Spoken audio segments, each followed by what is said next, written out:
All right, breaking news.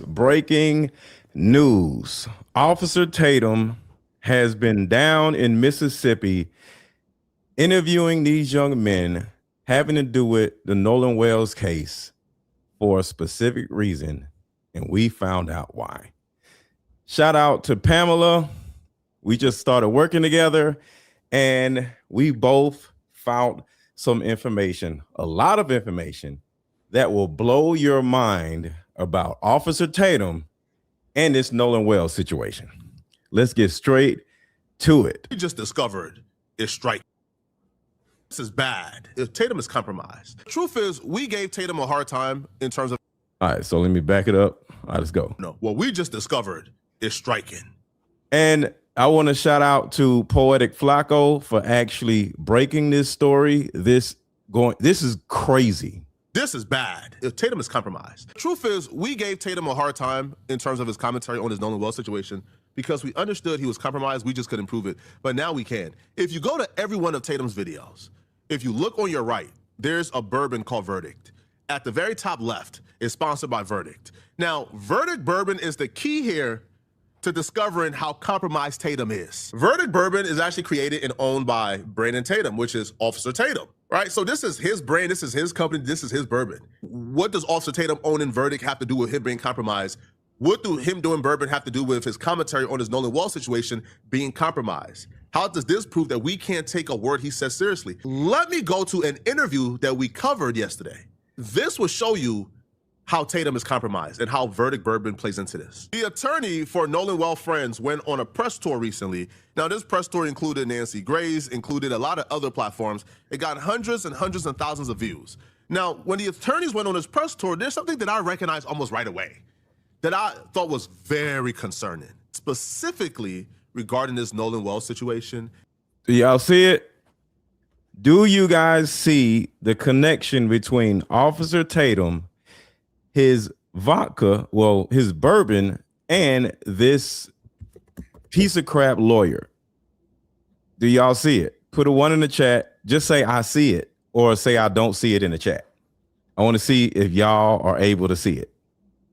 Do y'all see it? Yes or no?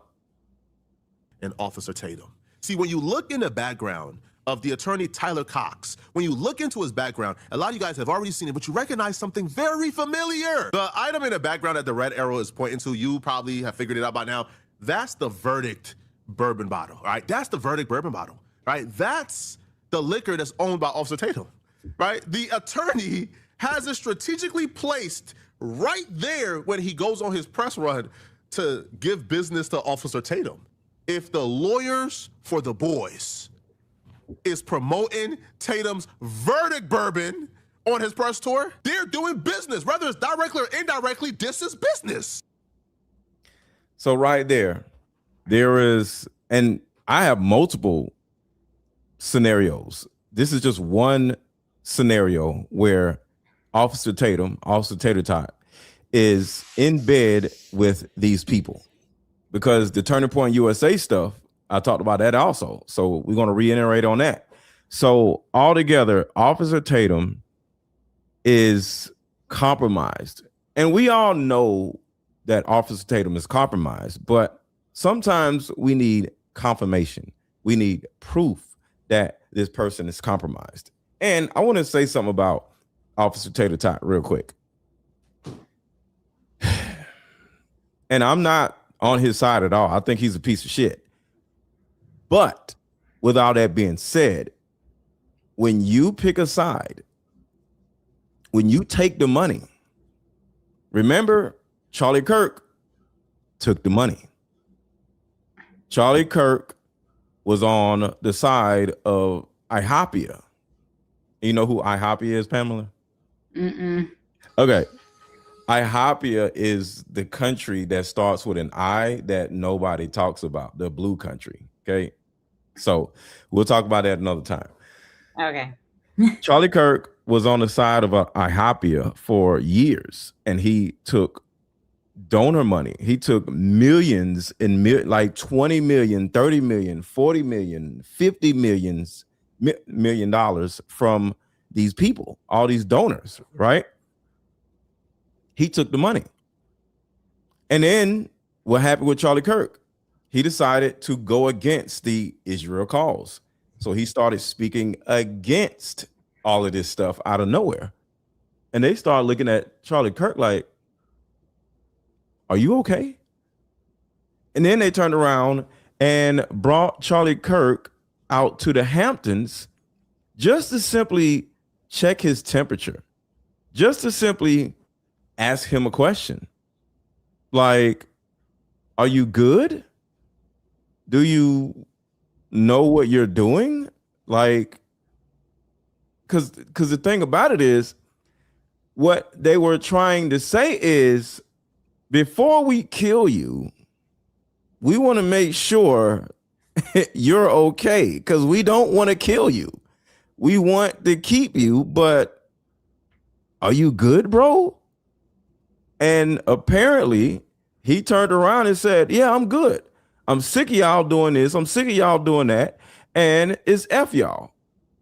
And they was like, oh, okay, no problem. Go do what you got to do and enjoy your life. You know, go to Utah and have fun. And next thing you know, Charlie Kirk was unalived in front of all of us. So I say all that to say this.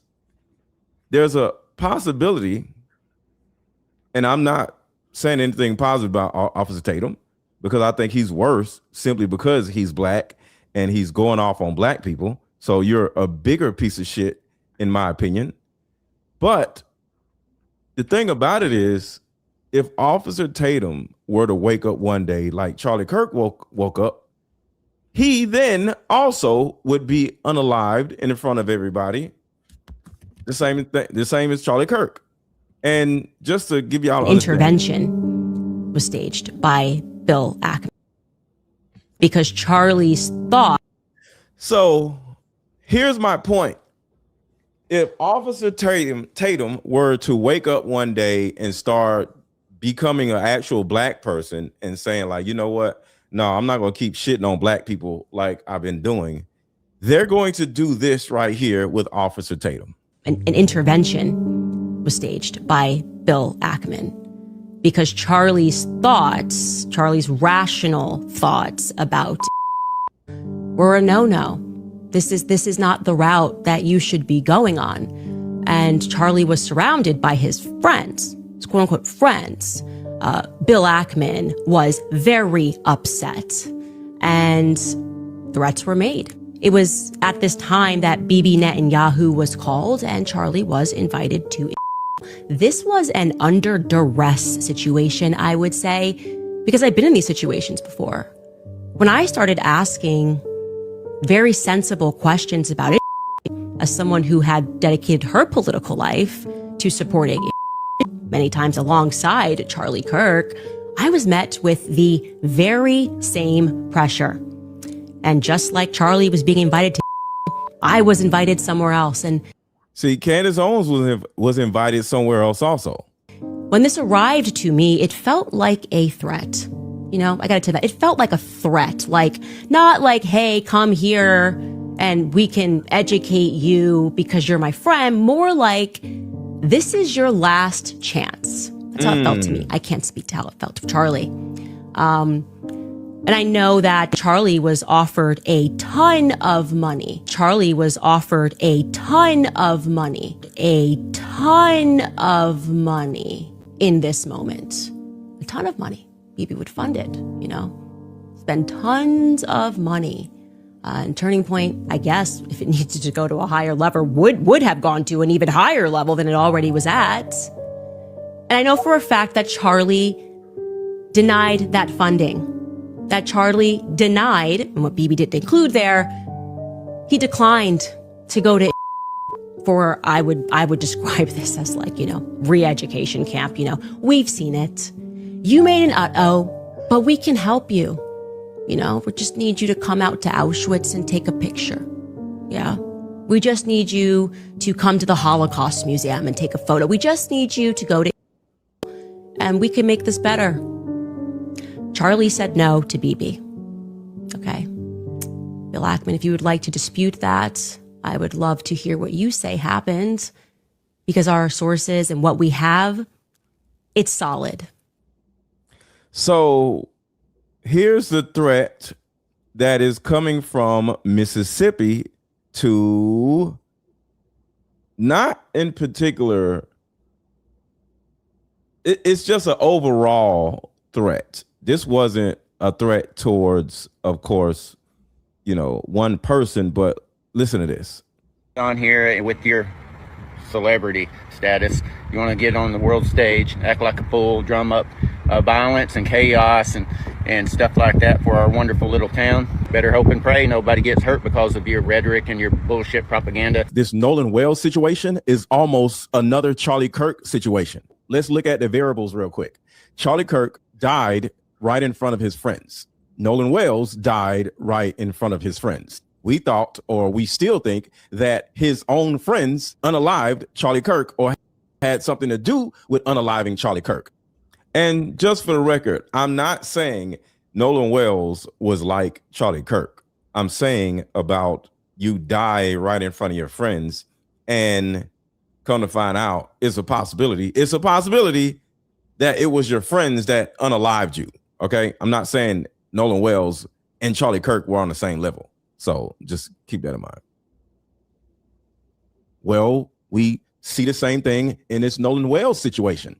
Another thing that nobody is thinking about is Charlie Kirk was unalived in Utah, which is a mainly Mormon city, which means virtually every single person in Utah is a Mormon, which means they operate on code. They operate as one. So somebody dies that's not a Mormon, an outsider comes in, that person is looked at as an outsider. And if something happens to the outsider, like Charlie Kirk, and they die, nobody says anything. The camera person doesn't say anything. The person doing the paperwork at the court doesn't say anything. The lawyers don't say anything. The judges don't say anything. That is how all of these secrets stay under wraps, because it's somewhat like a cult in Utah.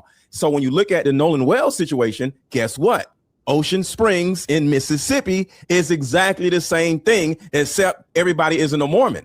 This cult-like behavior is in a lot of these small towns, and we don't realize it. So when you look at this threat, not like, hey, come here and we can educate you because you're my friend, more like, this is your last chance. That's what's going on right now. So even though Officer Tatum is a piece of shit, I understand how Officer Tatum cannot wake up and say, you know what? I'm doing wrong. I'm doing bad. I'm not going to do this. Okay. So let's go back to the original video about, because some of y'all didn't see this.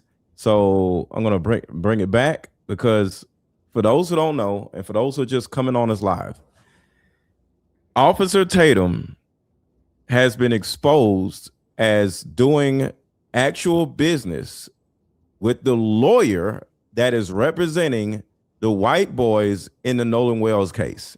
Just in case if anybody was thinking like, yo, why is Officer Tatum on the side of the white boys and also harassing the mother of Nolan Wells?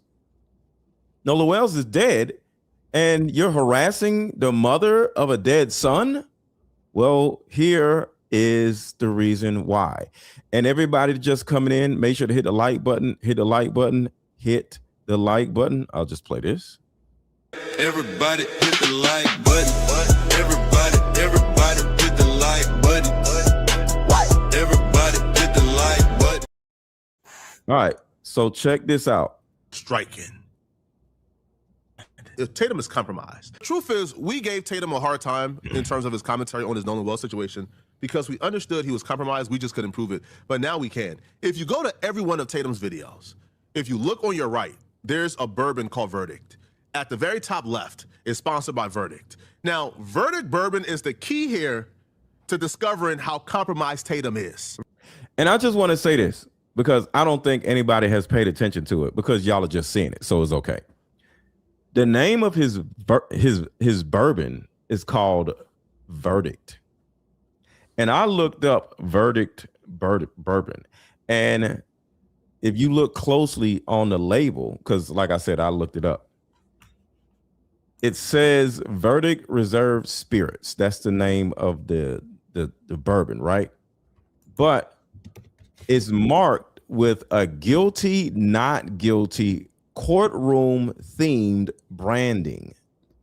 So his own vodka is called Verdict, courtroom, guilty, not guilty, court case type of theme. So his whole thought process is, I'm going to attach myself to court cases and get the lawyer that's in the court case to push my Verdict vodka. I mean, I keep saying vodka. I'm sorry, bourbon. I don't drink, so I think bourbon, vodka, I think it's all the same. Okay, so I don't really drink. Verdict bourbon.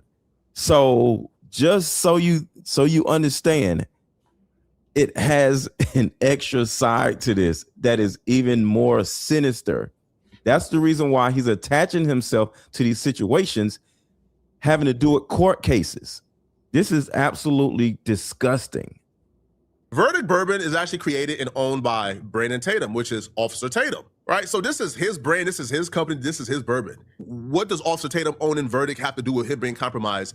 What do him doing bourbon have to do with his commentary on his Nolan Wells situation being compromised? How does this prove that we can't take a word he says seriously? Let me go to an interview that we covered yesterday. This will show you how Tatum is compromised and how Verdict Bourbon plays into this. The attorney for Nolan Wells friends went on a press tour recently. Now, this press tour included Nancy Grace. And by the way, this lawyer was also running around threatening people. He is running around trying to sue content creators who are speaking on the Nolan Wells case. So it's two people threatening people. It's the governor of Mississippi and this lawyer. They both are working hand in hand to threaten people to leave this whole case alone. Either somebody's going to get hurt, which is what the governor said, or somebody's going to get sued, what the lawyer is saying. So they're both running around threatening people. Included a lot of other platforms. It got hundreds and hundreds and thousands of views. Now, when the attorneys went on this press tour, there's something that I recognized almost right away that I thought was very concerning, specifically regarding this Nolan Wells situation and Officer Tatum. See, when you look in the background of the attorney Tyler Cox, when you look into his background, a lot of you guys have already seen it, but you recognize something very familiar. The item in the background that the red arrow is pointing to, you probably have figured it out by now. That's the Verdict bourbon bottle, right? That's the Verdict bourbon bottle, right? That's the liquor that's owned by Officer Tatum, right? The attorney has it strategically placed right there when he goes on his press run to give business to Officer Tatum. If the lawyers for the boys is promoting Tatum's Verdict bourbon on his press tour, they're doing business. Whether it's directly or indirectly, this is business. So real quick, is this a conflict of interest? In the chat, yes or no. Is this a conflict of interest? Let me know in the chat, yes or no. And I feel like Tatum should have disclosed this. This is all I needed to know to see how compromised Tatum is. I'm sorry, bruh. I'm sorry, bruh. You cannot show up, do multiple interviews, and pretend like you are this neutral observer who just wants answers, and you're just trying to ask the questions that everybody want to hear. And then the attorney, right, of the boys who you're supposedly to be interviewing, right, and make sure to follow this guy right here. Some of y'all may not know this guy. His name is Poetic Flacco. Make sure to follow or subscribe to Poetic Flacco. He's very good at commentating. His name is Poetic Flacco. To be given the hard questions to and grilling them to get to the truth. That attorney pops up with your bourbon, your brand, on his press tour, and he's promoting it for you. And we're supposed to sit back and say, that don't matter. You're not compromised. Excuse me, sir. What? Yo, this right here to me just proves, in my opinion, Tatum has been a paid agent. Tatum has been COINTELPRO. Tatum was literally sent to try to convince the black community that certain people are not guilty. Okay. So, Pamela. Yes. We have more examples of conflict of interest. You were talking about Well, just share what you found out also, and introduce yourself also. Hi, I'm Pamela. I met Aaron recently, and I've been looking into the case and everything. So I basically found that pretty much the lawyer for Warren's case has connections to everybody in Mississippi regarding, like, hold on, let me get the list pulled up. There's a whole list of people. So basically, the podcast that Nolan's lawyer gives money to and sponsors has had many different state representatives, as well as people who are on the Mississippi Department of Marine Resources that have came up to the show. And also, it's kind of interesting because it is called Brownwater Banter. And it's a Gulf Coast podcast built around real conversations, good bourbon, and the people who make Mississippi coast what it is. Mm-hmm. So I just thought it was kind of odd that, like, the lawyer sponsors that. This. Right. So the lawyer sponsors a podcast that talks about bourbon in particular. And this podcast is bringing on different political and government representatives of Mississippi on the podcast. Lawyer, bourbon, political people. Brandon Tatum has Verdict bourbon, which is also brown liquor. Keep going. Just keep going. This shit is crazy. Keep going. Okay. Yeah. I mean, I found that out, and then just, like, do you want me to share everything that I found, or? We can keep going, but if you want to share something else, go ahead. I got you. Okay. I mean, that was pretty much like what I found regarding that. I'm trying to figure out right now if Officer Tatum and the lawyer have something to do together before these interviews, because I haven't been able to find any other interviews that the boys have done outside of Officer Tatum, which, if you know how lawyers work, they're not going to just let you go up and talk to a bunch of people. Right. They have to be comfortable with the source. Right. So specifically, Officer Tatum, most likely, allegedly, because he's working with Officer Tatum. So for anybody wondering why in the world did Texas, Arizona Officer Tatum decide to go all the way down to Mississippi to advocate for some white boys before he even knew what was going on, because he interviewed those white boys just like that. I think Nolan Wells died one day, and Officer Tatum's fat ass was down there interviewing the white boys a couple days after the boy died.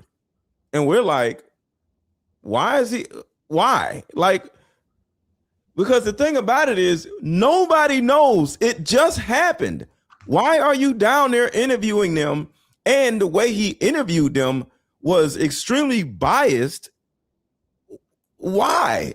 Like, Nolan Wells' mother didn't even view the body yet, because I think it took like 5 days for Nolan Wells' mother to view Nolan Wells' body, and you're interviewing the white boys without even knowing anything yet. And then Nolan Wells' body, speaking of his body, they removed his throat and his lungs. Why? Because his throat and his lungs would have been able to prove whether or not if he drowned. Because we're trying to find out, did he drown? Did he overdose? Or was he murdered? Because you can drown on your own, or you can drown by somebody holding you underwater. But the back of his neck had some type of bruising where it seemed like, and then Nolan Wells is a football player, right? So you can't just hold a wide receiver's or an athlete's head up on the water. They're pretty strong because they lift weights, they're active, and they're athletic. So for him to have all this bruising behind his neck is a possibility that they held his head up under up. Okay, these are the different possibilities. There's possibility that they held his head underwater and he struggled, and that's the reason why I was bruising behind his neck. Second thing is there. Okay, you know what? Let me just play this because there is speculation. I'm just going to say speculation that they all were doing cocaine on a boat. Okay. And there's a lot of speculation. Even Officer Tatum said it, right? So I'm not even going to say speculation, but somebody, I'll just say somebody was doing cocaine on the boat. A bunch of somebodies was doing cocaine on a boat. And what makes that even crazier is Warren, his mom is a judge in Mississippi. The same person that is taking in, think about this, taking in tips. You know, if you have any tips, crime stopper type of tips, Warren's mother is taking the tips. Her personal phone number. So she is doing Crime Stopper tips and they're coming straight to her phone. She is the mother of the boy that is being accused of unaliving Nolan Wells. And on top of that, guess what? His mother, the judge that is taking Crime Stopper tips, was on Horn Island while Nolan Wells died, and while they were drinking, and while they most likely were doing cocaine. So listen to this right here. Oh my God, this is crazy. The girl. Weird how in Warren's little interview he fails to. Hold on, that's not it. Here it is right here. Group that he was with, but they're known for. All right. So let's talk about the cocaine and the fact that his mom, what's the boy's name? Warren's mom was actually out on Horn Island with all of them. And the boys were drinking and they all are underage and they were doing cocaine in the vicinity of his own mother, who was a judge. I know that friend group that he was with, but they're known for doing a certain substance. We know that they were known for doing that substance. Another thing that we believe is what if they peer pressured him into doing something? And again, with a mixture of alcohol and this is allegedly, Leah. This is allegedly coming from his friend group that knows him very well. I'm talking about teammates that played with him, went to school with him, and folks that see him every weekend. Allegedly, we believe that maybe something just didn't go the way they wanted it to. Maybe they were trying to have a little bit too much fun, and it was just a mistake that they covered up. But I know for a fact that friend group that they were with is known for a certain substance. And before that keeps going, remember I said either he was held on the water, that's why it was bruising. The second thing was, in my opinion, that maybe they dropped something in Nolan Wells' stuff. So let's just say the second scenario is everybody was, doing something, right? And they dropped some rat poison. They being nobody, okay? Because I don't want to get sued. Somebody, and this is just a scenario. I'm just bringing up different scenarios. Maybe somebody, some random person dropped rat poison, which is also white, in the cocaine, and everybody was just doing their little, whatever. And next thing you know, his batch or his line had fentanyl or rat poison in it. And next thing you know, he fell out and started hemorrhaging. And they're looking around, like on I Know What You Did Last Summer. Oh my God, what are we gonna do? And just tossed him off the boat. Just a scenario. I'm not saying anybody killed anybody, because that lawyer is literally running around trying to sue people. So I'm going on record by saying those boys did not kill Nolan Wells. This is for entertainment purposes only. Okay? Because that lawyer is probably watching right now. Those boys did not kill Nolan Wells. I'm just putting it out there. I'm just bringing up, I know what you did. I'm just bringing up, I know what you did last summer scenarios, okay? You seen I know what you did last summer, right? That's what we're talking about. We're literally doing a I know what you did last summer part 3 recap. That's all this is. And I'm just adding Nolan Wells in it for spice, okay? Okay, so let's keep going. Because I know you're watching. People are messaging me and telling me there is heavy drinking and there's cocaine involved. And there's a particular person whom I know this person's name. This person allegedly was offering people cocaine, and someone close to Nolan, one of his friends, told me that this person was offered cocaine and rejected it from this person. And this person told me that it's over 100% chance that Nolan was using cocaine during this period of time. That when the toxicology comes back, Nolan will have cocaine in his system. There are people in the black community who are going to say, I can't believe you had that Brandon Tatum on.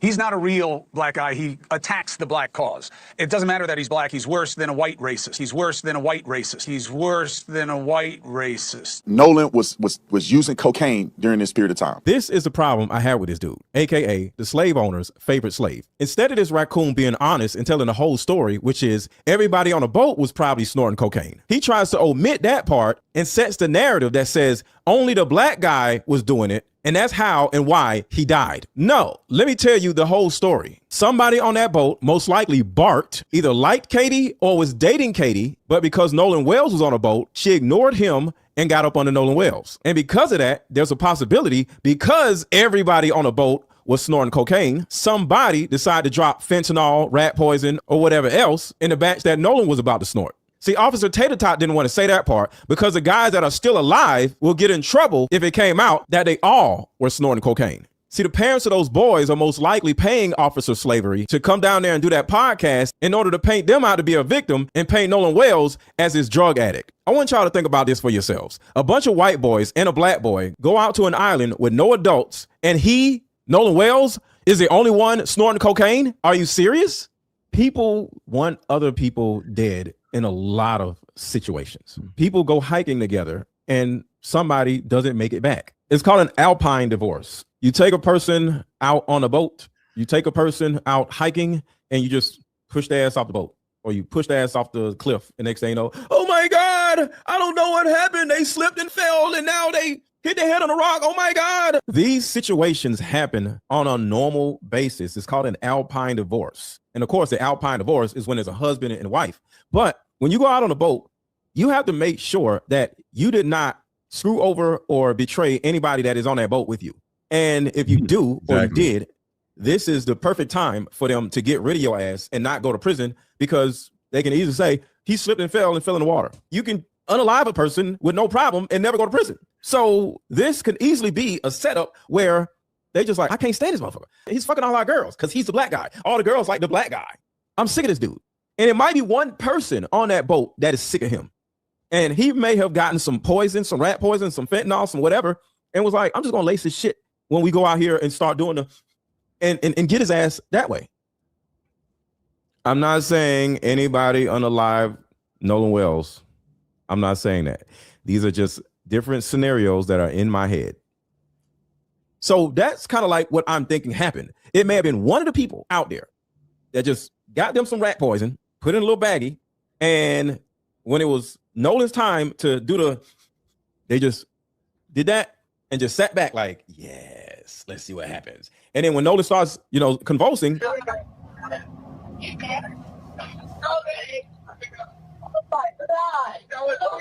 oh my God, the only thing that we can do is storm over the thing, because if he just stays here, they're going to find fentanyl in his system. They're going to find so-and-so in his system. And all of us are under 21. So we might go to jail, or our parents may go to jail. So we can't just leave him on a boat because we all were sniffing something. So we got to just throw him on a boat and just act like we don't know what's going on because we're all high. So number one, I listened to the call to the CETO operator, and I listened to the whole call.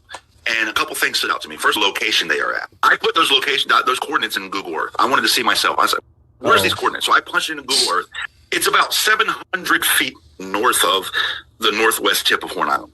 So listen to this, what he's about to say right here. Nobody's talking about this. And northwest tip of Horn Island is where Nolan's body was found. The northwest part of the island is also the roughest current. Like the roughest rip current happens right there on the northwest side of Horn Island. He was possibly drugged or something. They seen him passing out. They are looking around like, what do we do? Somebody turns around and says, take this right and go over here because the rip tides are stronger here and we could just push him off the boat. He's just going to end up somewhere else, which would be so far away from us where nobody would say, this is a scenario from I Know What You Did Last Summer Part 3, okay?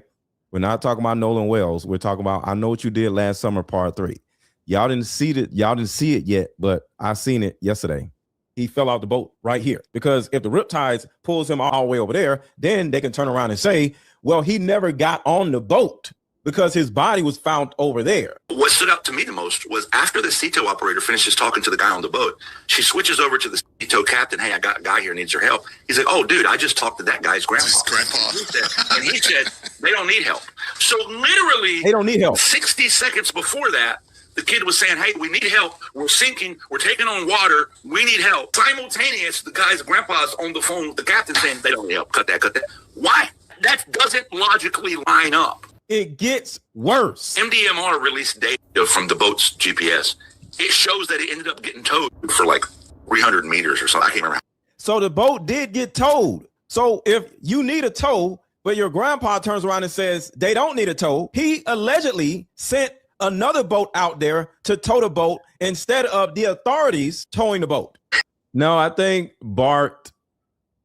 they got Bart to tow the boat because Bart had a bigger boat. It got towed, and then its engine started back up, and it finished going back to the mainland on its own power. So somebody did tow it, but it wasn't CETO because the grandpa called CETO off. So why would grandpa call CETO off? Who came and towed the boat? These are questions that have to be answered that, in my opinion, are ever so important. And then the kids that were on the boat, this guy Warren, who voluntarily joined the show with Officer Shane to talk about it, his entire interview is deceptive and full of red flags. I need every last one of you to comment below. What do you think about this whole situation? Do you actually think Nolan Wells was the only one out there doing drugs and nobody else? And on top of that, let me know, do you think this is a homicide or is everybody overreacting and somebody just fell off the boat? So comment below and also watch one of these videos right here and I'll see you on the other side.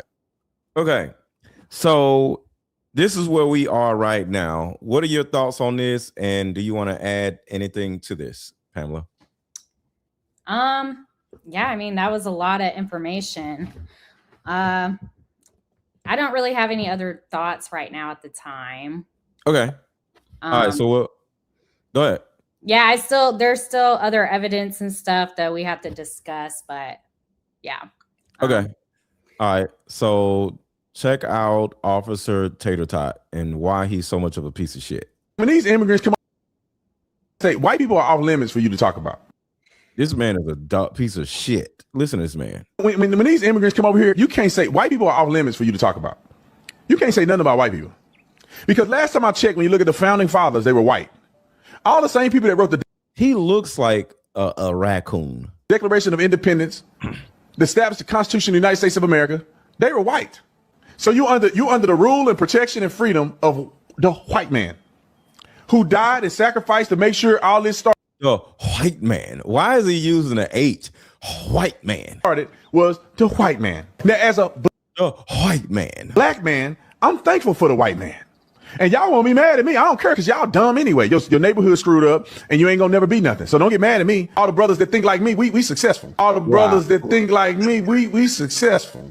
Y'all dumb ain't gonna never be done with yourself. If you mad at me for saying this, you should be thankful for the white man. They came over here and sacrificed. I'm sorry. We gotta bring that back. I'm gonna play that again.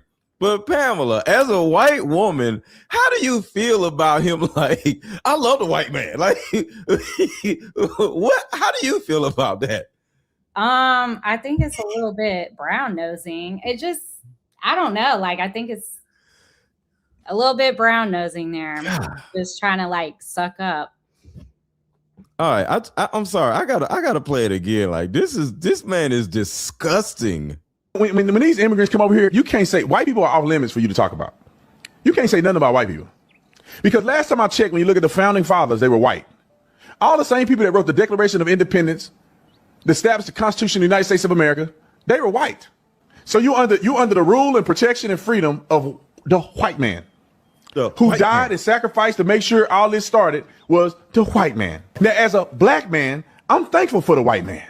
And y'all won't be mad at me. I don't care because y'all dumb anyway. Your neighborhood screwed up and you ain't gonna never be nothing. So don't get mad at me. All the Your neighborhood is screwed up. Not our neighborhoods are screwed up. Your neighborhoods are screwed up. brothers that think like me, we successful. All the brothers that think like me, we successful. Y'all dumb ain't gonna never be done with yourself. If you mad at me for saying this, you should be thankful for the white man. They came over here and sacrificed. Because what did the black man do for you?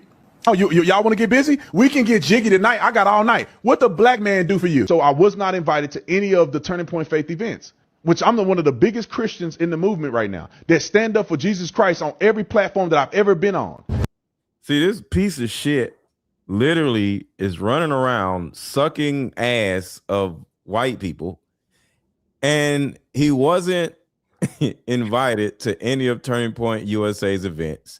He wasn't invited to Charlie Kirk's memorial. And he's just running around kissing ass. Like, it's just disgusting. It was at this particular time that Brandon Tatum was not involved to speak or lead any of the worship services.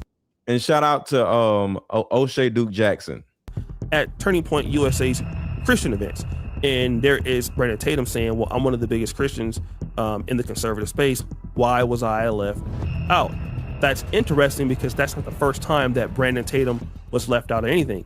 When Charlie Kirk had his funeral on September 21st, 2025 in Arizona, there were speakers at Charlie Kirk's funeral. There was Donald Trump, there was J.D. Vance, there was Mark Rubio, Robert F. Kennedy, Pete Segath, all these different names. Donald Pete Hegseth, Trump Jr., Tucker Carlson, who Brandon Tatum hates, Sergio Gora, Erica Kirk, director Tulsi Gabbard, all these people. Tulsi Gabbard. Except who? No Brandon Tatum. On one end, you spent a lot of time berating Black Americans for white people. And even though you do make a lot of money catering to that group, you largely have no leverage. And that's something that's very interesting in Black society, because when you have leverage in Black society, you're able to get almost on anywhere.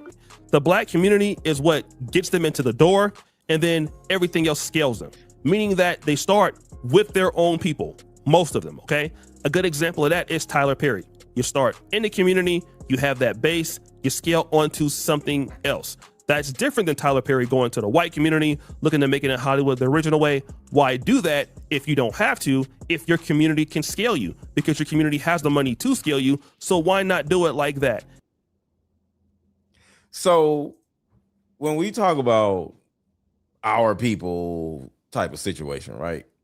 It sounds like it's bad, you know, because if a white person said our people, now it makes it look like white people are racist against Black people.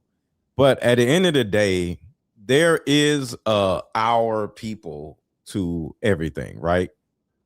Women are kind of like the girlies. They call them the girlies, right? Now that's our people. They're women against the men, right? Any type of relationship debate. If I was to be in a room full of men and women and I say, who's smarter, men or women? All the women will raise their hand, women, right? So that's our people thing, right? So this is somewhat like just simple tribalism, okay? Black people look at Black people as their people. Men look at men as, yeah, we're the bros. And the women are like, yeah, we're the girlies. So this is tribalism, okay? This isn't racism when you look at our people. But what is your thought process on just Tatum being Black, kissing white people's asses, and then not being invited to these events where he tries to advocate for? How does all of this make you feel? Just, you know, because you're around Black people. What do you think? I think it's kind of funny when, like, I think it's funny when people try to categorize and then try and like shame other Black people and like try and get on that train. And then it's kind of funny when they still don't fit in where they're trying to get in. Exactly. I think it's rather humorous. Like, no matter how much he tries, no matter what he says or does, like if they don't want him in there, they're not going to have him in there. Mm-hmm. They're actually probably even laughing about him behind his back. Yeah. And I think that's the sad thing about it is, so it's like, because I would never go to any white person, you or anybody else, and say, hey, shit on your own race and you know, make black people better than white people. You will be like, no, I'm white and I'm sure you love your people just like I love my people. I'm not going to shit on black people as a black man, and you're not going to shit on white people because you're a white woman, right? Right. And I think it causes divisiveness as Yes. well. A lot more divisiveness. More divisiveness because of where you come from, right? Or who you are, right? That's just like, I'm not going to shit on men for women, and you're not going to shit on women for men, right? Yeah. Because Yeah. you're a woman and I'm a man. So tribalism is very important. So when you look at these aspects, and when you see something like, or somebody like Tatum, it's blatant that he's incentivized through money. I think he's worth like $11 million. And he runs around saying he's a Zionist, which is weird because why the hell is a black person a damn Zionist? Like, what the hell is wrong with you? But at the end of the day, it shows that there is divisiveness and incentivication, if that's a word, incentivication, being incentivized to go against your own race. And like I said, in this Nolan Wells case, he's incentivized to make it look like the white boys had nothing to do with this, which makes it look like the white boys did have something to do with this because of him being down there. Because if they had nothing to do with this and they were just a bunch of friends drinking and something randomly happened, we're probably just going about our business. Oh, damn, that's crazy. But because Brandon Tatum is down there interviewing only one side and demonizing the mother of a dead son for her simply mourning for her dead son, it now, because of Brandon Tatum's presence, it looks like a cover-up. And then when you find out that Brandon Tatum is in bed business-wise with the lawyer of the white boys, it shows that it may be a bigger cover-up. And now it's becoming national and from a government standpoint because of this. I played this earlier, but some of y'all didn't see it. So I'm going to play it again. Because now the government is in this. I get on here, celebrity status. This is the governor, which means the government, the local government, the state government is now in this, threatening people. You want to get on here with your celebrity status. You want to get on the world stage, act like a fool, drum up violence and chaos and stuff like that for our wonderful little town. Better hope and pray nobody gets hurt because of your rhetoric and your bullshit propaganda. This Nolan Wells situation is almost another Charlie Kirk situation. Let's look at the variables real quick. See, with the Charlie Kirk situation, we would have probably thought that some crazy person shot him off a roof if it wasn't for the federal government getting involved, if it wasn't for the feds actually paying the pavers to pave over the area, like on a Sunday when the pavers were actually off work, if the government and the feds weren't being like, we got him, we found the killer within 33 hours. And we're like, 33 hours. So it's like when the government gets into this situation, that is kind of like when you start being like, oh, this is a cover up. But when somebody just dies, because people die every day, Pamela. Yeah. People die every day. Ain't nobody talking about those people. People die every day. But when the government comes in and sits down and says, hey, just so you know, there's no foul play here. There's nothing to see here.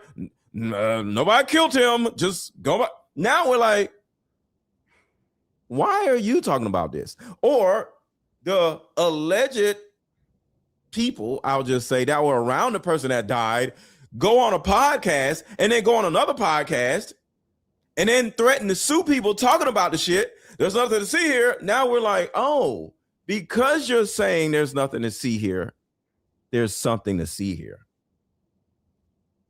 Because Charlie Kirk, I'm just going to be real. If Charlie Kirk would have just died, everybody would have like, oh my God, and nobody went crazy, we would not be talking about this a year later. But because they don't want us to talk about it, because Turning Point USA don't want us to talk about it, trying to sue people, just like they're trying to sue people in Mississippi, y'all are the reasons why we're talking about this shit, because of y'all. So you got anything? No, not really. I don't have anything else. Okay, so let's keep going. This shit is absolutely crazy, man. The friends taking polygraph. From my understanding, all but. So this freaking raccoon is now on, well, you know, this was a little while ago, is on Nancy Grace, still trying to lie. Have the friends taken polygraphs? Well, from my understanding, all but I believe one took a polygraph. From what was told to me, that they all passed. Yo, shout out to Nancy Grace for catching this piece of shit in a lie. See, if she wouldn't have said anything else, he would have got away with this. But watch this. This is a lie. And did they tell you they took a poly and passed? All the boys except one, which is Warren, I believe, took a polygraph test. And it's an equivalent of a lot of Texas tests. And real quick, everybody watching, we got about 1,000 people watching. We're on two different pages. Make sure to hit the like button. Make sure to hype this video and make sure to subscribe to my channel if you have not already. Subscribe to my channel. Subscribe to my channel. Subscribe to my channel. All right. Wait, did this raccoon just say equivalent to a lie detector test? That's like me saying I had sex with a girl. Warren, I believe, took a polygraph test. And it's an equivalent of a lot of Texas tests. Wait, did this raccoon just say equivalent to a lie detector test? That's like me saying I had sex with a girl. Well, she wasn't really a girl, but she was equivalent to a girl. Not a traditional lie detector test, but it's the same theology of trying to get to if a person is lying. I don't know the name of it. It's an equivalent of a lie detector test. It's a different methodology. Pamela, I've never had sex with something that is equivalent to a woman. She's either a woman or she's not a woman. So equivalent to a lie detector test, I don't know what that is. It's either a lie detector test or it's not. Have you ever been with something equivalent to a man? Yes. Like what? I mean, I don't know. Like, truth is truth. I don't think. Right. What the hell is this equivalency? I mean, like, what? whether they took a lie detector test or not, I don't know. I don't know what else they would have other than like an actual lie detector test. Right. So that means they did not take a lie detector test. No, he's just beating around the bush. What? I don't believe it was a polygraph test. I believe they took other stressors. I had them pee on a stick because it was a pregnancy test. Then the answer to did they take a polygraph would be no. Well, yeah, I think it could. Oh, now he's stuttering. Shut your stupid ass up. This son of a bitch, in my opinion, is getting paid by the families in Mississippi to cover this whole shit up. But let me know what y'all think about this raccoon along with the rest of this situation. But people are messaging me and telling me that there is heavy drinking and there's cocaine involved.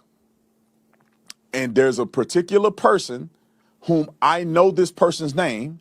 I'm not going to disclose it. I'm going to go to the police first, and then I will disclose it if it doesn't interfere in the investigation. But this person allegedly was offering people cocaine, and someone close to Nolan, one of his friends, told me that this person was offered cocaine and rejected it from this person. And I was also told, and this person told me that it's over 100% chance that Nolan was using cocaine during this period of time. This person said it was 150% sure that when the toxicology comes back, that Nolan will have cocaine in his system. Oh, we have the Nolan Wells police report, and the friends have a little explaining to do. For reference, here is the MDMR Marine Patrol police report. You can see the incident report directly up there. It is public record, so you guys can look it up. I want to point your attention to two specific areas of this report, starting right here. And here is the first discrepancy right here. Dispatch said that her 18-year-old son rode to Horn Island on a vessel with friends. He was last seen around 1,500 hours. Here's the discrepancy. His phone was in a friend's truck. I'm sorry, I thought all the friends said that the phone was still in the boat. And the second discrepancy is right here. Lieutenant Karen said that his deputies had spoke with several friends that traveled to the island on the vessel with Nolan, and they said that he left with the company of an unknown female. I'm sorry, what do you mean an unknown female? You all knew who Katie McCormick was and is. What do you mean an unknown female? You all knew exactly who he was on the island with. They were very clear about that. They knew who he was on the island with. But here they're saying, we don't know who she was. We know it was a girl, but we don't know who she was. All of a sudden, she went from having a name of Katie McCormick with all the recent media, covers that we've been seeing. But in the original police report, it was an unknown female. Remember, this is just part one. There's a lot more. I know that friend group that he was with is known for, I don't know if I can say this substance, but they're known for doing a certain substance. Okay, so somebody says, do you have any proof of payment from the boys to Brandon? I have something better than that. I have proof that the lawyer for the boys and Brandon Tatum are working together. So that's possibly where the money is coming from. And we talked about this already, but you're probably new to the live stream. Here we go. Because we understood we just couldn't prove it, but now we can. If you go to every one of Tatum's videos, if you look on your right, there's a bourbon called Verdict. At the very top left is sponsored by Verdict. Now, Verdict bourbon is the key here to discovering how compromised Tatum is. So I'm playing this again because there's a lot of people who just came in here. Verdict bourbon is actually created and owned by Brandon Tatum, which is Officer Tatum, right? So this is his brand, this is his company, this is his bourbon. What does Officer Tatum owning Verdict have to do with him being compromised?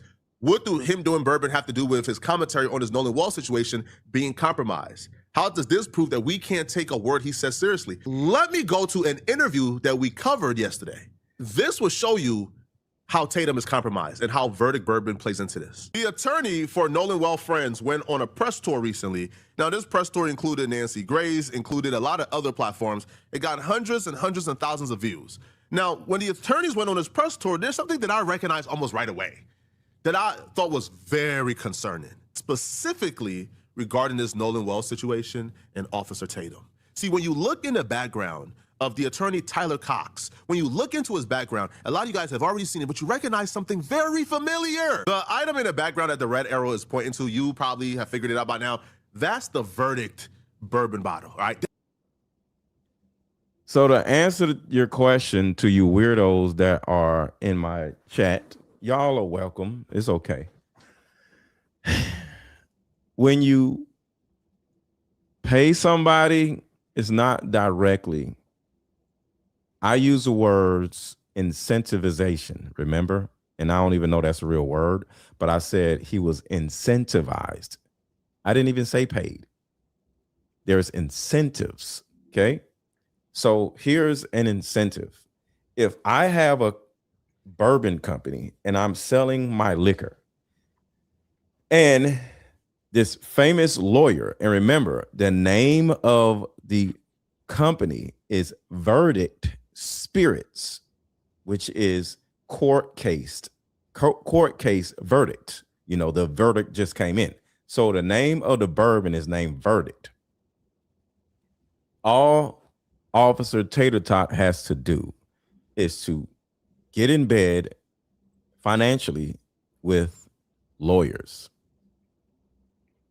And then you go down to Mississippi, that is a heavily one-sided city. and everybody is on one side, that means everybody is going to most likely hide what actually happened in Nolan Wells. You go down there as a black man, and then you have your verdict bottle in the background, and you sell it, and you start getting all kinds of views because Tatum just goes down there and stuck his nose into this murder. And because your nose is all in it, you're getting all these views because of somebody dying, right? Which is kind of parasitic. And then the actual lawyer that comes in with this whole situation, he has your verdict bottle in the background, and now he himself is getting a whole lot of views on his YouTube channel because he's parasitically making money and getting attention off of this situation. So him having a verdict bottle in the background and a lawyer having the verdict bottle in the background is incentivization or incentivication, whichever. Incentivization. That is how you get paid by somebody by not getting paid by them, because people watching the video of the lawyer is now buying Brandon Tatum's bottle of verdict bourbon. That is how you get incentivized, you freaking idiots. That's the verdict bourbon bottle, right? That's the liquor that's owned by Officer Tatum, right? The attorney has it strategically placed right there when he goes on his press run to give business to Officer Tatum. If the lawyers for the boys is promoting Tatum's verdict bourbon on his press tour, they're doing business. Whether it's directly or indirectly, this is business. And I feel like Tatum should have disclosed this. This is all I needed to know to see how compromised Tatum is. I'm sorry, bruh. I'm sorry, bruh. You cannot show up, do multiple interviews, and pretend like you are this neutral observer who just wants answers, and you're just trying to ask the questions that everybody want to hear. And then the attorney, right, of the boys who you're supposedly to be interviewing, right, who you're supposed to be giving the hard questions to and grilling them to get to the truth, that attorney pops up with your bourbon, your brand, on his press tour, and he's promoting it for you. And we're supposed to sit back and say, that don't matter. You're not compromised. Excuse me, sir, what? Yo, this right here to me just proves, in my opinion, Tatum has been a paid agent. Tatum has been COINTELPRO. Tatum was literally sent to try to convince the black community that certain people are not guilty. And I have more proof. You got anything, Pamela, before I go to this next video? You good? No, I'm just trying to take everything in. Okay. All yeah. right. Where is the video? Hold up. I got so much stuff. I'm going to hold. Oh, here it is right here. Ooh, so we just found out that Turning Point. So not only is Brandon Tatum in bed with these lawyers down in Mississippi, check this out. Breaking news. We just found out that Turning Point USA is adjacently connected to the Nolan Wells case. Political connections seem to trickle down through the generations, so now we know why the governor got involved. And I started looking into the lawyer that's handling the defamation case from the Bart family. So from 2015 to 2018, he was state director of Americans for Prosperity. Then in 2018 to 2020, he was vice president of Stand Together while being vice president of Americans for Prosperity. Stop. Now, this is the lawyer that is connected to the Nolan Wells case. His name is Russ Latino, and he himself connects all of this to Turning Point USA. Stand Together is a Charles Koch nonprofit, and Americans for Prosperity is a libertarian conservative political advocacy group affiliated with Charles Koch and David Koch. And if you don't know who the Koch brothers are, they're evil. Guess who's one of the major funders for Turning Point USA? And shout out to this woman. She's amazing. Her name is Jay Morgan, and her Instagram and TikTok page is Nerdy Pink Panda 1. But her name is Jay Morgan. Major donors for the Koch brothers also are primary financial pillars for Turning Point USA. That's it right there. It's a very good chance that Turning Point USA got called by somebody in Mississippi, and Erica Kirk or somebody at Turning Point USA called up their token black dude, Officer Tatum, to go down to Mississippi and deal with this race-related situation, essentially operating as a PR agent. Specifically, their campus operations. And guess who used to serve as the director of urban engagement? There are people in the black community who are going to say, I can't believe you had that Brandon Tatum on. He's not a real black guy. He attacks the black cause. It doesn't matter that he's black. He's worse than a white racist. He's worse than a white racist. He's worse than a white racist. Isn't it sad that even white America is aware that Brandon Tatum is a piece of crap? But she also mentioned that the last time she saw Nolan was when... From a neurological standpoint, when you're telling a story that you actually remember, but all of a sudden you start staring out into nothingness, most likely this means you're accessing a totally different part of your brain that you were accessing a second ago when you're telling a story, which means that you're possibly lying. My buddy was yelling at him to get on the boat. Let's talk about the Koch network now. Turning Point USA is adjacently or directly connected to this Nolan Wells situation.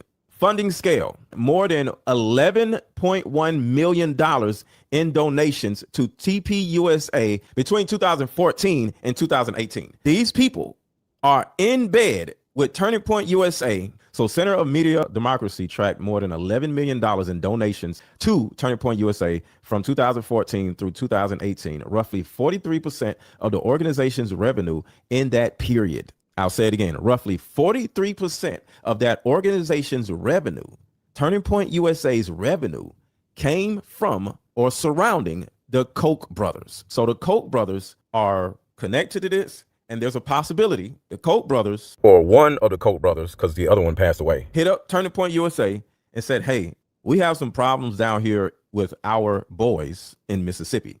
And they went ahead and sent their pet raccoon down there in order to operate as a PR agent. Separately, Greenpeace reported that related recipient organization received over $5 million from the Koch foundations between 1997 and 2015. Why? This figure is for the Heritage Foundation umbrella, illustrating broader Koch adjacent donor ecosystem with Turning Point USA also drawing from.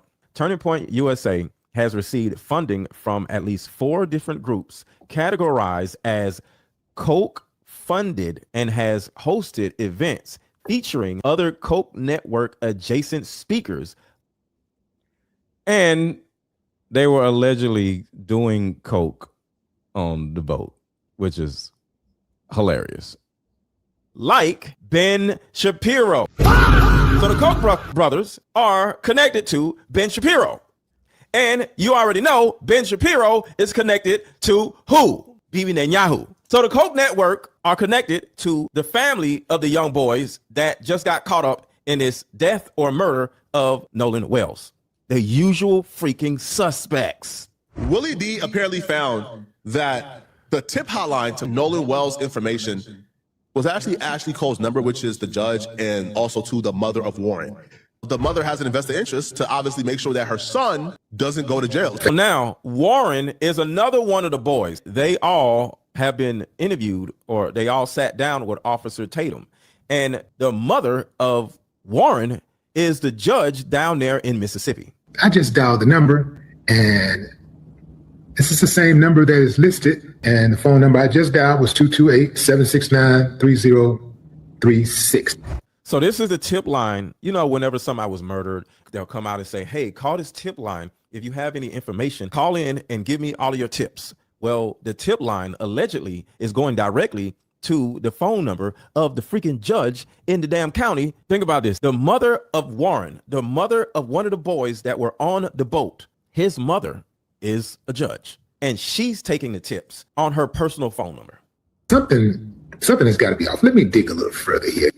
Isn't that a conflict of interest? No, because it's not a case yet. It's not a murder case because everything is speculation. So it's not a conflict of interest because she's not the presiding judge over this case. This is not a case.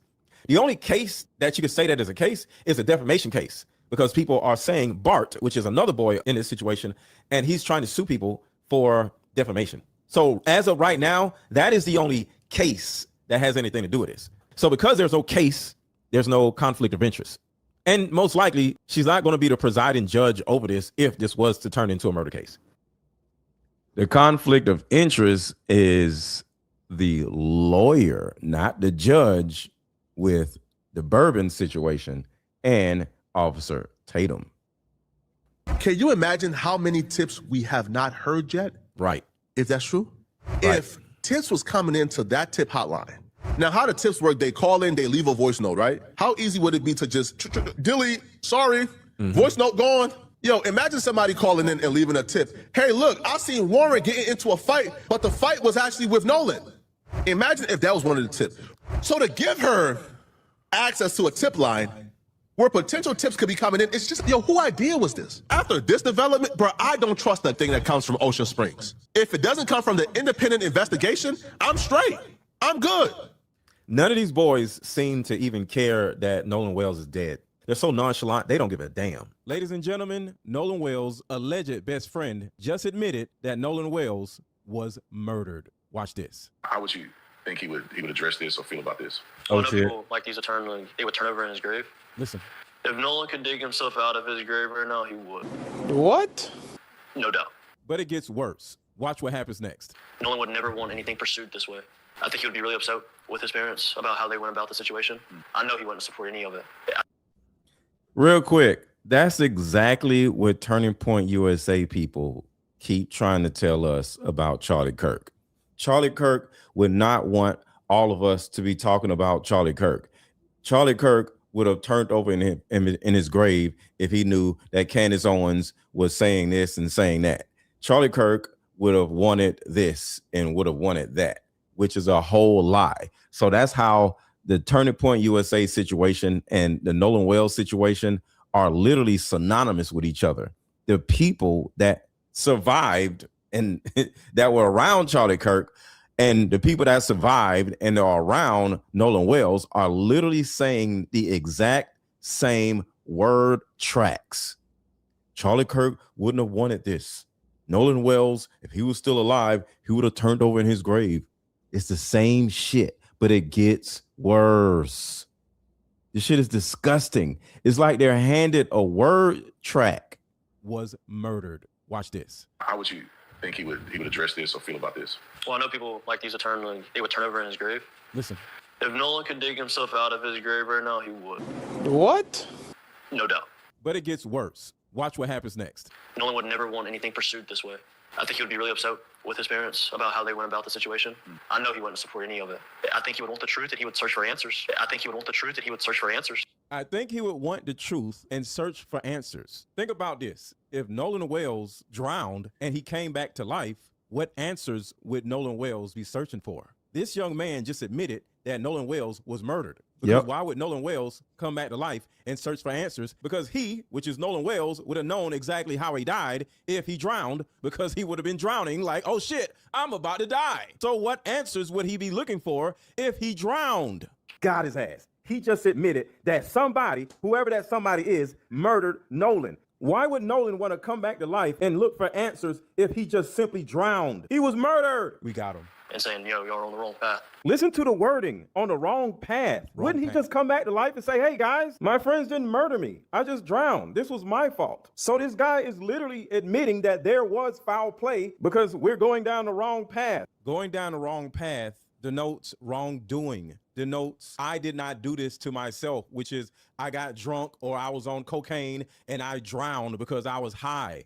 Wrong path means somebody else did this to me. But I promise, if you're talking about Ocean Springs as a whole, Ocean Springs is going to have Ocean Springs back. Ocean Springs is going to have Ocean Springs back. See, this young boy right here is so lost. He actually thinks he's white. He actually thinks he's one of the good old boys. They actually start thinking that they're one of them. They want to be white so bad where they actually think they're white.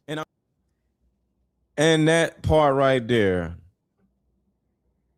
we all have Ocean Springs back. We have our own back, right? Right. Let me back it up a little bit. To me. But I promise, if you're talking about Ocean Springs as a whole, Ocean Springs is going to have Ocean Springs back. That right there. Ocean Springs is going to have Ocean Springs back. That's the cult right there. That is the cult.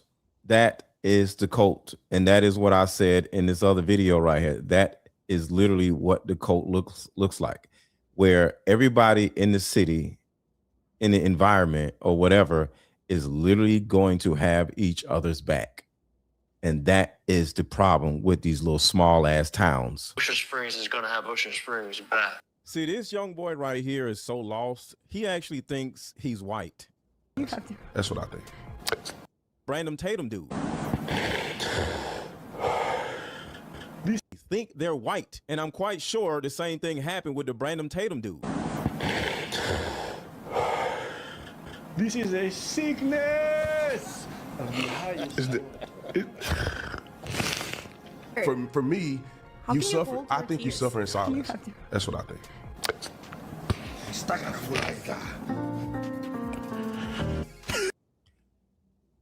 Another connection.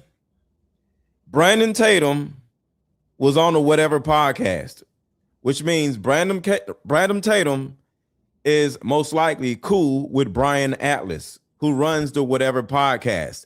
Brandon Tatum is also working with Turning Point USA. Turning Point USA is working with Andrew Wilson, who was a part of the Whatever podcast and is good friends with Brian Atlas. Turning Point USA paid or incentivized or whatever you want to call it, I would just say paid Andrew Wilson to start harassing who? Candace Owens. Turning Point USA paid Brandon Tatum to start harassing who? The mother of of Nolan Wells. Turning Point USA is behind all of this shit. Turning Point USA is now in some type of way in bed with the Whatever podcast because all these people were on the Whatever podcast. Another connection, the Whatever podcast, Turning Point USA, and all this shit. One more thing. All the white man has to do is call up his pet monkey and he'll fly down to Mississippi and make all of the racial stuff just go away. He's getting paid by people having to do with Turning Point USA and they're adjacent in some type of way to the Koch brothers. And the Koch brothers, and just for clarity, is no longer the Koch brothers because one of them passed away. And I'm not necessarily saying the Koch brothers themselves or himself did anything in particular. We're just looking at the correlation. Has something to do with the boys on the boat. We have Arizona. Is there something within the system of Arizona, like the legal system, that also is like perfect for them all to be set up there? My friend from DC, very well connected politically. She worked in the Reagan administration. She's been around the Republican Party for a very long time. She had a conversation with me. She was working on a project and she would just tell me, she goes, you know, Matt, like all of the bad people, it's always been Arizona ever since their inception, ever since they became a state. It's the wild, wild west. And that's where all the corrupt cowboys and everybody ends up in Arizona. And to this day, it is still just like the old wild, wild west. It's bigger than Charlie. He doesn't even know it. And that's what a lot of Arizonans said. And this is prior to the 2024 election cycle. We have Turning Point USA. We have Erica Kirk that won Miss Arizona. You have this fat raccoon, Officer Tatum, who played football in Arizona. If you go farther with this fat raccoon, he resigned from the police department in 2017. And then in 2018, he got hired at Turning Point USA as director of urban engagement at age 31. So he was Turning Point USA's token black dude. And his literal job was to go out and tell other black people that Turning Point USA is a good thing. He worked for the urban outreach part of Turning Point USA. And Tater Tot is sent down there as the pet monkey to fix all of this. But let me know what y'all think in the comments. And before you leave, make sure to watch one of these videos right here. So let's give you guys a quick synopsis of the connections. Turning Point USA, the whatever podcast, let me just start over. Turning Point USA, the Whatever podcast, Andrew Wilson, Brandon Tatum, they all look like they're working together using Brandon Tatum and Andrew Wilson as social media people to use their propaganda and their influence to help cover up the death of Charlie Kirk, as well as the death of Nolan Wells. Pamela, what you got? Nothing. I do want to say, like, I've been kind of reading the comments and stuff. To the person that said, like, the boys are going on all these platforms, why are they only on Brandon Tatum's? And if you ever notice someone who's actively being investigated, their lawyer usually makes them sit back and typically won't have them do press conferences and stuff like that. Mm-hmm. So that's something that I noticed. And then also, why is Warren always referring to him as Nolan Wells? Like, he always, every time I've noticed, he always uses his full name. Yeah. That's so he can keep his story straight in his head. That makes a lot of sense. And he spends so much time worrying about the boat. Nolan, his best friend is dead, and he's worrying about, well, the boat. I had to plug the boat. I had to call Cito about the boat. I had to do this with the boat. I had to do that with the boat. So yeah, those two aspects, worrying about the boat more than his friends, and looking at his friends as Nolan Wells. That's not your friend, bro. None of these call him Nolo or Nolan or whatever I would call him in normal. Yeah, like, and that's the thing. So yeah, this is getting worse. And I have some more information. What time is it? You know what? I'm gonna hold that information off. I got some more information. Subscribe to my YouTube channel right now if you are watching and you're not already subscribed right now, because of course we've been talking about Turning Point USA, and we're also talking about this Nolan Wells case. So everybody right now, take a second and subscribe to my channel, whichever channel you're on, because I got two channels. It is Mr. Let Go and Mr. Let Go 2.0. Okay, so subscribe to the channel that you're on and look for the other channel that you're not on. So if you're on Mr. Let Go 2.0, look up Mr. Let Go without the 2.0 and subscribe to that one. And if you're the other one, go subscribe to my other Mr. Let Go 2.0 channel. So with all that being said, do you think Brandon Tatum is compromised? Yes or no in the chat. I want to see what you guys have to say. And I'm going to read your comments and read the super chats and after this commercial. So drop your super chats. If you want me to read the super chats. Drop your super chats if you want me to read your super chats. And we'll be right back. This just in, a new way of healing is sweeping the country, and it's a card game called Like Mother, Like Daughter. This game is powerful. My favorite question was, if you could parent me all over again, what would you change? This card game has a mother deck and a daughter deck, so we both have questions for each other. These are some good questions. Do you think I'm a people pleaser? If so, where did I get this trait from? This card game actually helped my marriage, and the questions showed me that I still had unresolved issues with my mom, and I was taking them out on my husband. If you don't do anything else, buy this card game. You won't regret it. Click the link below. Like mother, like daughter, we are the same. You'll see when we play this game. All right, so I'm about to read the super chats in a minute, but I want to say this right here that I pulled up. So is this lawyer and potentially Brandon Tatum being in bed with each other financially an overall conflict of interest? So think about this.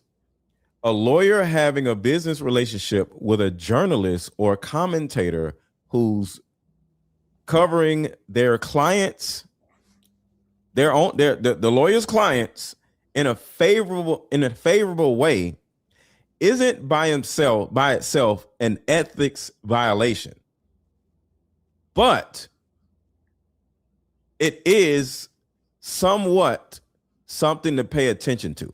Okay, so it's not a direct ethics violation. Okay, and the wording of that is important. Ethics violation means that the lawyer can have a complaint with the Bar Association as an ethics violation. Okay, so it's not something that you can go to the bar and say, hey, this man is committing an ethics violation. All right, so that is actually something that can get a lawyer disbarred. But it is something that needs to be looked at, and it could be looked at as somewhat of a conflict of interest. Attorneys work with PR people and media all the time, and disclosed business ties are common and legal. So it's okay. But the thing that isn't okay is for the lawyer to be actually getting paid or incentivized or having financial dealings with said media commentator, which is the verdict. The verdict. What is it? Brandy. What? Bourbon. I don't drink, so I don't know. Bourbon. What the hell y'all be doing? The verdict bourbon is literally the conflict of interest, and that's it. It would become a genuine issue if Cox were paying Tatum for coverage without disclosure. B, Tatum were secretly functioning as an unlicensed investigator, gathering evidence for the Cox defense. Or C, there were an undisclosed financial arrangement tied specifically to the Wells case.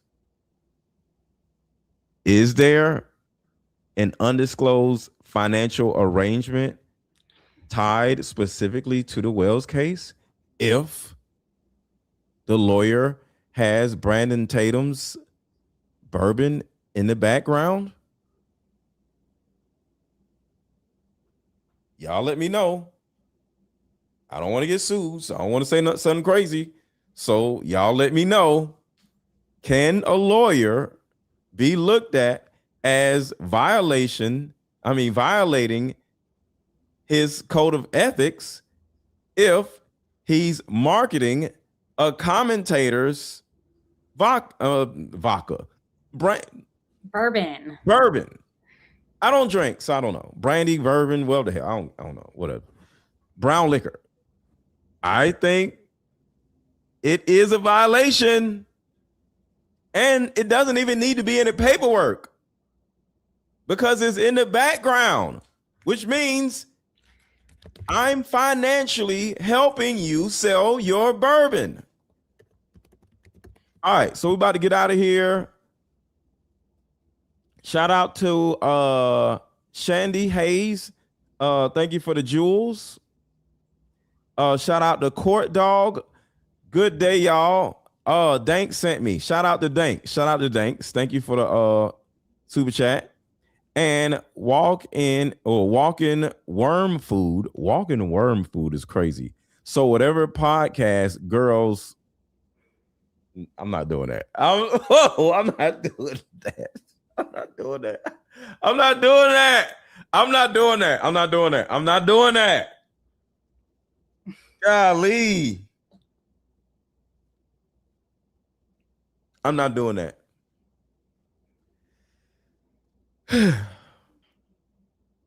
I was trying to avoid this.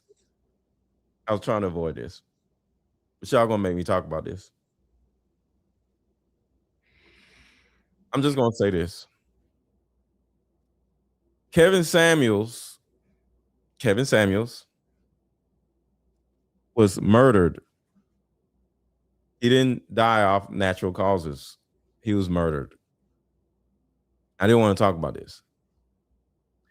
The reason why Kevin Samuels was murdered is because a group in Atlanta, which is the biggest trafficking hub in the entire country. So I'll say it again. Atlanta is the biggest trafficking hub in America.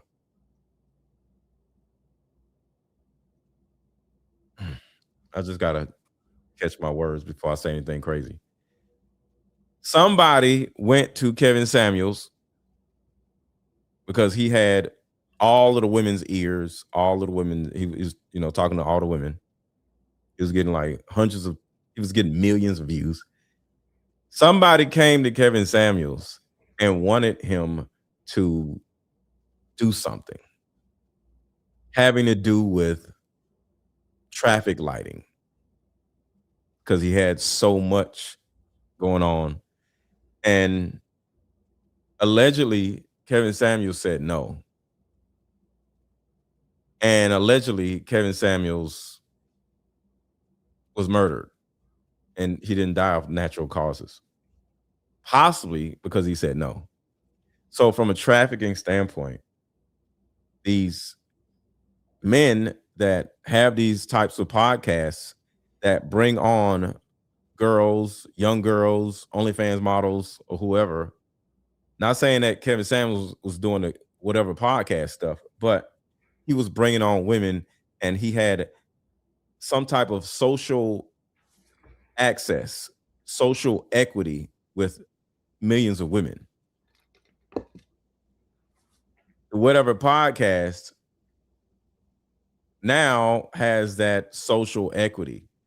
He has that social influence over thousands of women. Women can come to the whatever podcast and speak. He has most likely connections with thousands of young women because of the podcast. This person right here, they said it. I didn't say it. So walking with worm food said, so the whatever podcast is doing something through Turning Point USA. I'm not saying that they're doing it, but I am saying that there are entities that have reached out to people like Kevin Samuels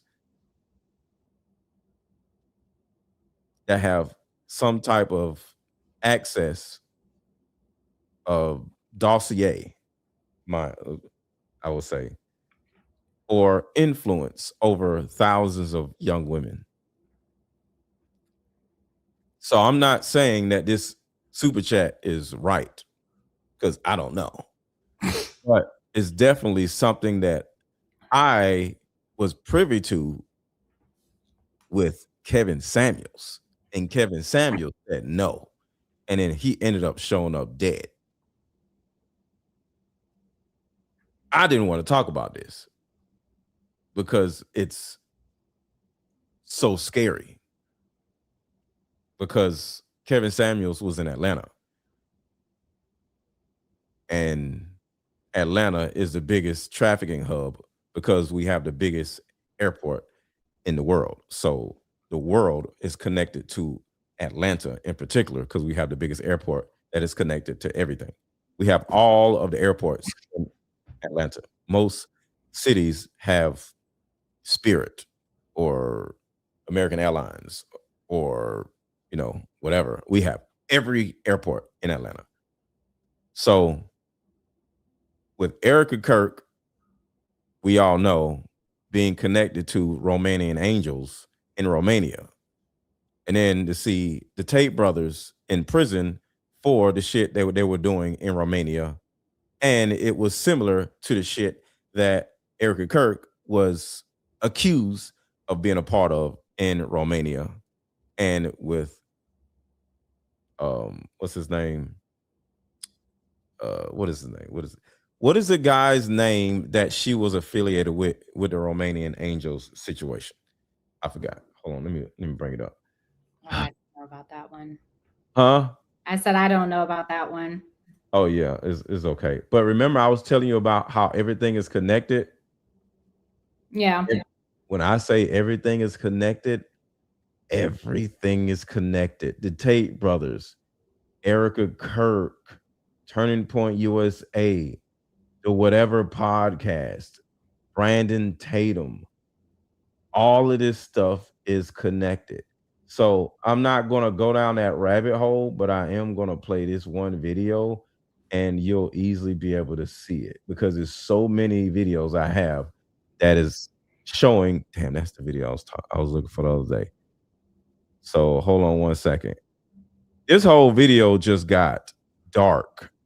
Real. It's a video posted by Erica Kirk at her Romanian angel in 2013. It's important to know. So this is This is a video posted by Erica Kirk at her Romanian Angels charity back in 2013. It's important to note that at the end of this video, she thanks Colonel Busher, an alleged sex and human for partnering with her on this task of Colonel Busher. bringing gifts to these Romanian children. Colonel Busher III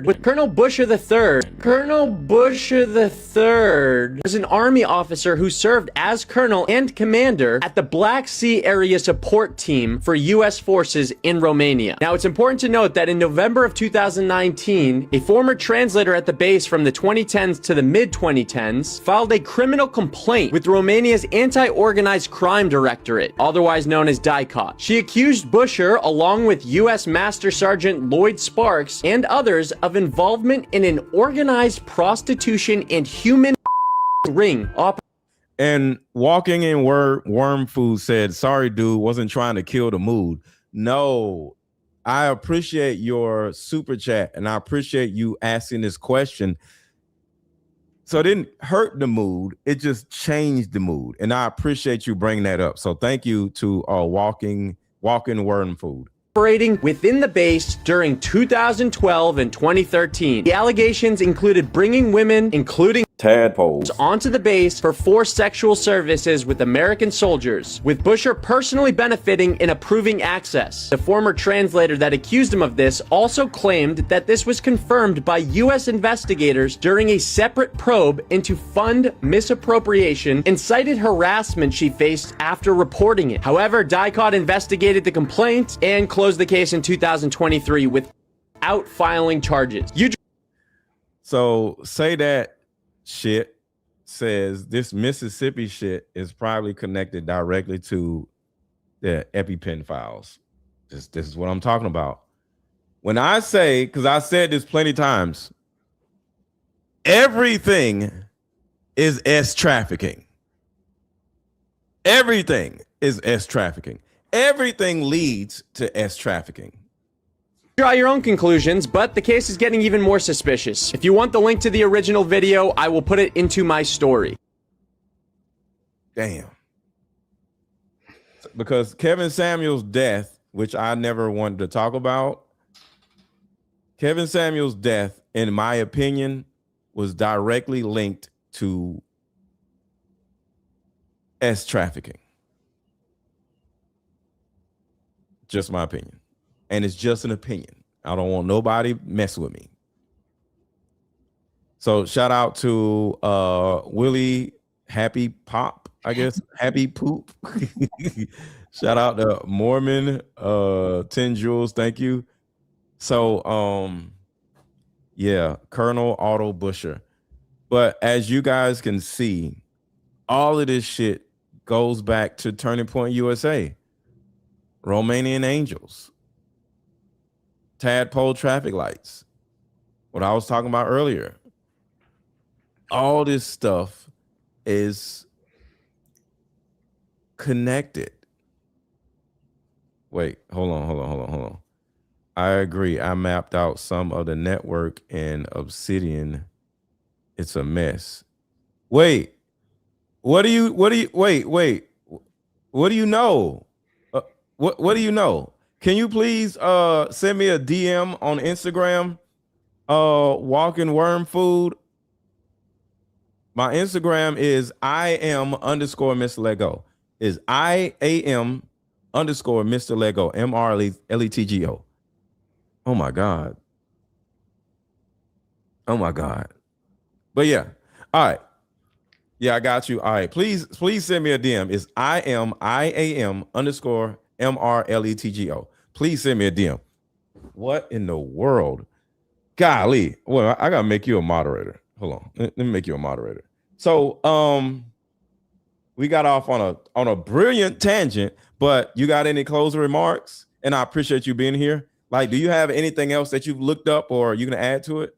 I don't really have anything else. I really haven't been too much into the news as much. So it's just crazy what I have found in the few days that I've been looking at the case. But for those who are asking why, like, oh, she don't know much of anything. Yeah, I don't really know too much. I started looking into this case a week ago, and it looks like a big mess. So, Yeah. But thank you for having me on. Yeah. And I just want to tell you, Pamela is a researcher. Okay. She's not a social media, whatever. Right. She knew somebody that I was cool with. And so I knew her in Atlanta for about a year or 2 years, something like that. And then we ran into each other at a networking event.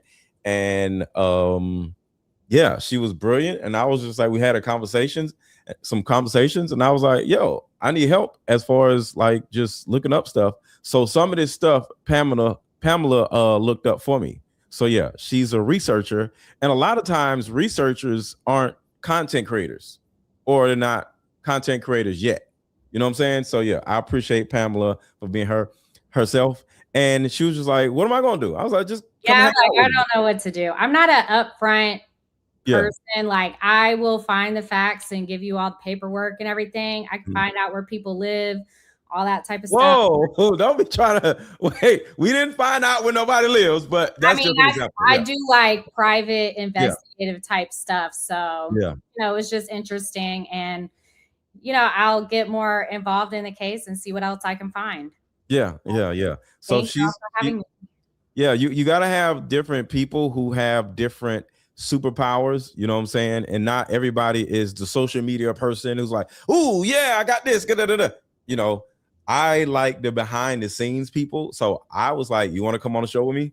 And she was like, what am I going to do? So I was like, just hang out with me. You know what I'm saying? So I didn't even need her to do anything. So she's just fine. Y'all leave her alone. So shout out to her. But yeah, I would have you guys up and share your opinion, but we're on the 2-hour mark. So I'm out of here, but I am going to do a part 2, part 3, part 4 of this. So make sure to subscribe to my channel if you have not already. And I will see you guys in the next one. And which song do y'all want me to play? I think the best song is the Scooby-Doo song for this. So I'm going to play the Scooby-Doo song. So I'm going to play a commercial and I'm going to play the Scooby-Doo If you song. had one wish involving us, what would it be? That we got along better. Okay. The day that you told me, like, I was so happy for you, my mindset toward you completely changed. I think after you had her, you realized like how hard it is to be a mom. And like when you look back at things that maybe like made you mad at me, you realize like, okay, well, that is hard. I just bought this mother-daughter card game because I came to the realization that my issues with my mom are not resolved, so I decided to do something about it. I just played this card game with my mom and we both literally broke down crying. Here's the card game right here. Buy it. Every woman needs this. You won't regret it.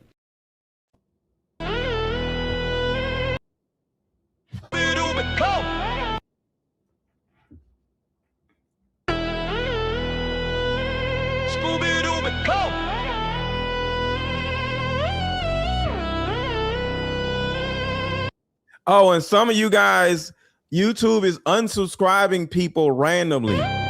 So make sure you're still subscribed, because some of y'all might think you're subscribed and YouTube unsubscribed you. So because somebody just said somehow I was unsubscribed. Make sure you find out, check, just unsubscribe and subscribe or something like that. Just check and make sure you're still subscribed.